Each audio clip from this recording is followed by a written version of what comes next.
Chairs around? I don't know if there's any chairs. Well, I have a massive hole in my stockings from doing a cartwheel, so don't judge me. I'm going to just hold these ones and I don't know. There was a question earlier, and I'll use this one because I don't know if she's confident enough. This one works? Yeah. I think they are. Microphone tangle. So yeah, someone was asking the question, I'll use this one to kick us off. How do you learn to dance like you do in those shoes? I actually don't know. Well, most of... I don't even know how close to home this to my... You don't get it too close, I don't think. Okay. Well, most of the time... Well, I got these actually a couple of weeks ago from eBay. So, I'm an eBay queen. It's very common, especially in Tasmania, because there's not many actual drag outlets that we can just kind of walk down the street and be like, hey, I'm going to buy this, this, and this. Some of us actually have to go either op shopping, which is actually really fun. Op shopping, eBay, and online shopping and all that kind of stuff. Like, actually, I'm wearing corset, boots, and wig tonight are actually from courtesy of eBay. But dancing really, I don't know, like, it kind of like, with me, the music starts and it kind of like, I just ends up, just whatever happens, really. Like, hopefully it ends up turning out well. And I don't end up falling on my backside, but... That's always a bonus if you don't end up on your backside. Have you ended up on your backside, Rosa? I've always been on my backside, but not like that. Well, no, you Keep it PG. See, I'm just going to say, look, you just saw this queen here do a show where she's flipping and doing all sorts of things. I don't do that. I'm kind of the queen that's going to come out here and wave her arms around and look like a spastic, and you're going to go, step. excuse me, this is my moment. If you're going to have a problem, talk to me later. Well, no, so I'll just wave my arms around and look real pretty, more than she can. And that's about it. How I do it. Bitchy drag queen. Remember who actually got you this gig, bitch. Yes. Remember how good I look. Okay, let's move on. Does anyone have any serious questions that they want to ask either Layla or Rosa or both? You can call it out or you can come up and use the microphone. Anybody? No? Dust? Who was that? For $10. $10 is $10. Shush. What inspired you to do drag? What inspired me to do drag? That was an actually really good question. Well, when I was growing up, I had the mother who was, you're a boy, don't play with this. You're a boy, you can't touch this. You're a boy, don't play with this. They're your sisters, don't touch that. So I wasn't really allowed to kind of do play with what I wanted to play with. So I kind of waited till mum was like out until I got to play with my sister's dolls. But what inspired me to do drag was about going on 4 years ago, which is where Layla was born. I did a prostate cancer fundraiser, which is Rocky Horror Picture Show themed. Now, Rocky Horror Picture Show is one of my most favorite musicals of all time because it really pushes the boundaries on what, like, let's see, I'm trying to think of a word now, I'm trying to sound smart. You're not. I know. It's difficult, trust me. We know, we can see. Well, because... You done? My turn. So... Hurry up, wrap it up. Because back when Rocky Horror Picture Show first came out, it was a very big kind of scandal. It was a big scandal because of, well, like, who's seen Rocky Horror Picture Show? Good. You know exactly what I'm talking about when it comes to pushing boundaries. Thank you, that means I don't have to explain it. But yeah, that was the theme, and I got to sing Sweet Transvestite, and I met a drag queen there who turned out to be my drag mother. Her name was Lady Midnight. She'd been doing drag for about 16 years before I knocked her off. She was getting in the way, so I was And like I met her, and she did my makeup, and she made me look kind of pretty. And then did the show, and it was so much fun. And then a couple days later, I got a message from her saying, "Hey, I've got a gig in Hobart. You want it?" So, and that's where I kind of went from there. And how old were you when that all first started? 17. Wow. Sorry, flamingos. Lady Midnight got me in there when I was like 17. Well, you're 5 now, you've said that. I'm pretty sure he knows.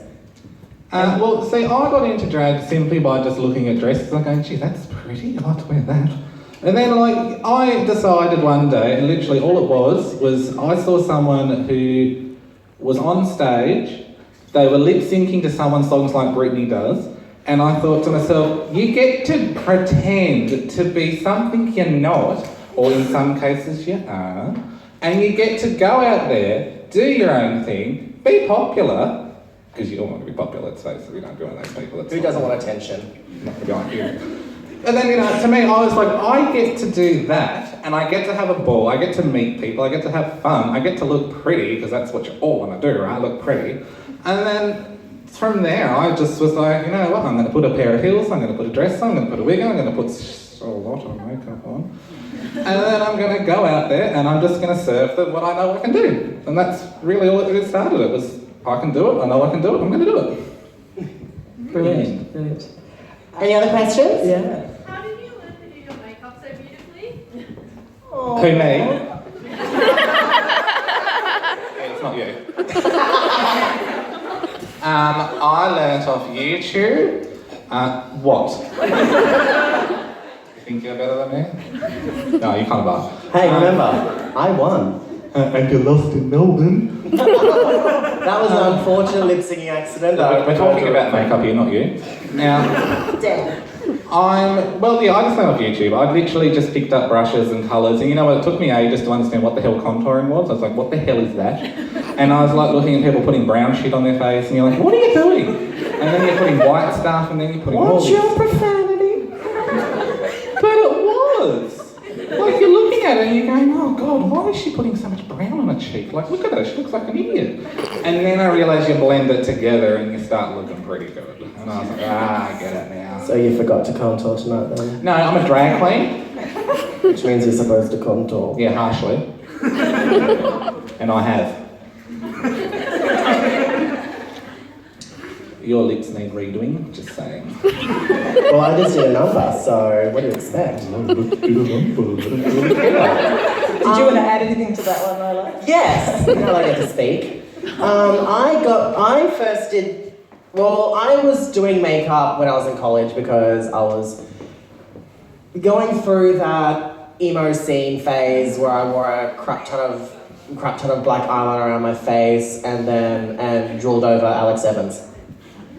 And unfortunately listened to Blood on the Dance Floor. Oh my God, how hot is Jay Bond though? Oh my God. Fucking hot. Oh. What's your profanity? Thank you. Oh God, well, I wouldn't do You that. are never too old to be put on Mama's knee. Darby's better. That's a bit dirty. I wasn't talking Your sexual. profanity. Anyway, but yeah, I was going through that kind of phase, and then I did the Rock Over Picture Show thing, and after that, it was basically like I'd see something like, oh, that looks cool. I'll try. I try. Yeah, that looks like crap. I'm not gonna do that again. I try something else. I'm like, oh, that looks cool. I'm gonna try that. And I'll try. I'm like, oh, I look pretty. Look, Mama, I'm pretty.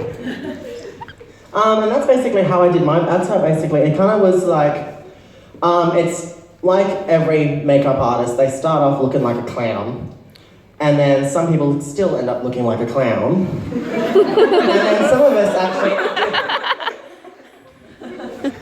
Well, excuse me, but looking good tonight. No, she does look amazing. But yeah, like if you saw photos of me from 3 years ago, because back then I thought, oh, less is more. I was told less is more when actually more is more. If you do not have if you have a cosmetic makeup in your purse, take it out and slather it on your face. There is no such thing as less is more. You can wear as much makeup as you want and no one can tell you shit. You said the S word. I know, I'm a hypocrite. Don't judge me. Already that. Any other questions at all? I don't think How so. does performing make you feel? Alive. Being able to perform, because when I got into high school, I was doing like a lot of theatre and still trying to be straight. I use that term loosely. Say nothing. What? I was straight. So I was doing. Yeah.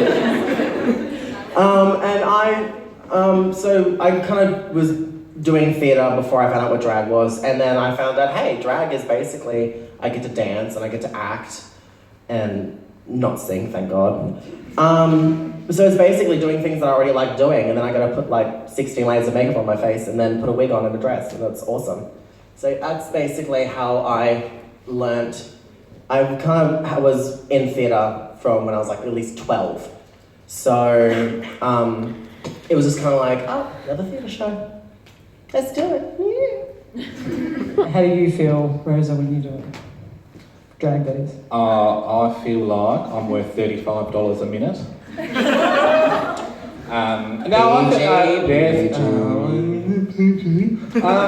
look, I feel great. Look, you just come out here, you just wave your arms around, look great, look pretty, make everyone laugh. I think that's the main thing when you do drag is we're meant to be a woman, in case you didn't notice. But we don't really look like it that way. We kind of look like the woman you see on the corner somewhere. What we do, like when it comes to drag queen, I've learned drag queens are just like every other comedian. Yes. I agree to comedian, that we're basically just taking what women do and blowing it that way, out that way, and then throwing it that way, and then treading on it here, and then kicking it that way. And then you choke it a little bit and you're done. Basically, drag queen is just making fun of the stereotypical things that women do. Kinda. Yeah, I think that's well put. Well put. Anything else? What is your secret source of fabulosity and how do I steal it? Wow, what a question. If we can keep it to a couple of words, because That was about 4 syllables and I didn't understand a single word. What was that? What is your secret source of fabulosity and how do I steal it? You can't steal it, but I can sure give you some pointers and kind of pass on my knowledge to you, to the younger generation of future drag queens. Well, Or kings, or just gender screwed, androgynous, any type of LGBT, Q, A, B, C, D, E, F, G, L, M, O, P, Q, R, S, W, X, Y, Z. well, mine's available in a very Disney way. Have you ever seen Snow White and how there's that witch that gives you the apple? That's her. That's how you get it from me, when you get that apple and you go to sleep. I'm just joking, no, I'm lovely, trust me, I'm lovely, I'm really nice. And there was one more hand over here, and then I think we're waiting to finish it. That's so cute. Who are you? Hi. Hello, Hannah. Was it Hannah or Anna? Hannah. Okay. Did you say camel? I said Anna or Hannah. Anaconda. There's actually dragon on the mainland. Okay, we've got Let's have, what's your question? Sorry if this is like too personal or pushing, but especially for you, Layla, how do your parents and family feel? Wow! If you asked me that question a week ago, I would have said fine, but in recent notes, not so. Being not just being a drag queen, but also identifying as transgender as well.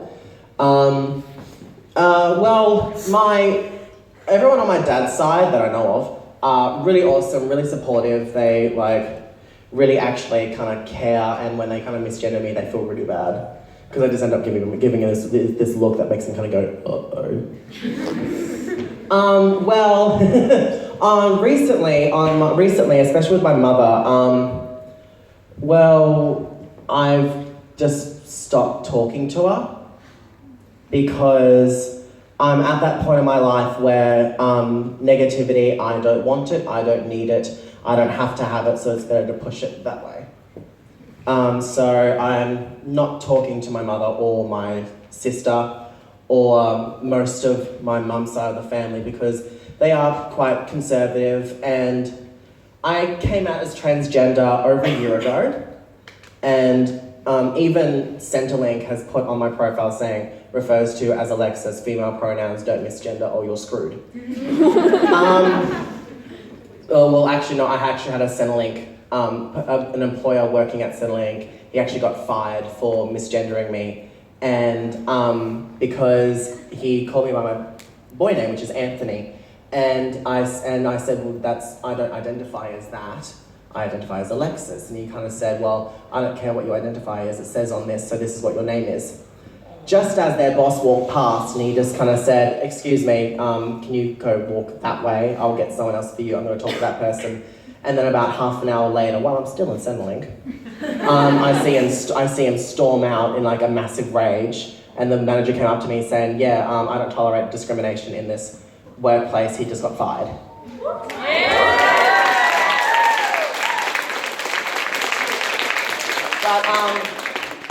But yeah, like a lot of my family are pretty cool about it. There's just a couple, like, unfortunately it ends up being the most closer family, like my mum and my sister, who ended up, well, I call my sister Natalie 2.0 because she's just like her. Yeah, I just stopped talking to him because I don't need that kind of negativity pushing me down when I want to go that way, I don't want to go that way. So, yeah. What about you, Rosa? I'm the complete opposite, actually, which is making me sound terrible.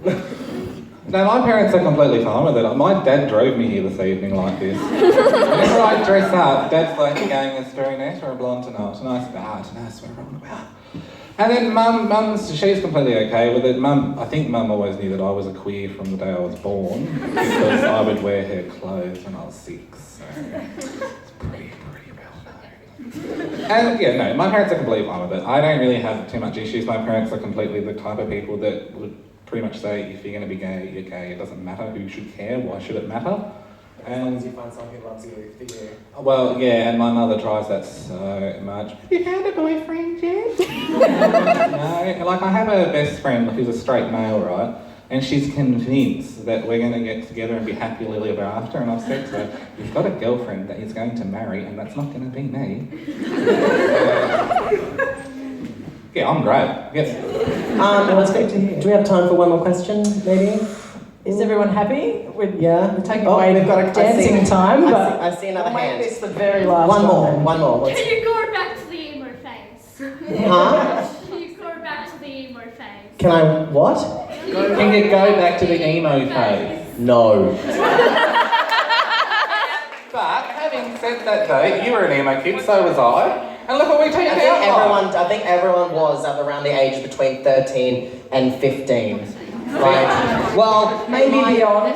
In my generation, in my age group, around the ages between 13 and around 15, 16 is where it hits.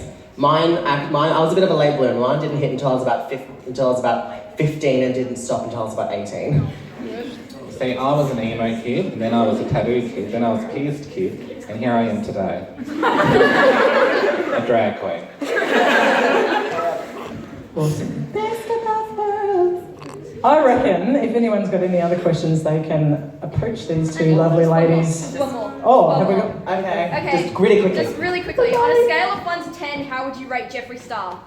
Oh, his makeup's fabulous. I watch like almost every one of his videos on YouTube. He's come a long way. He's come a very long way.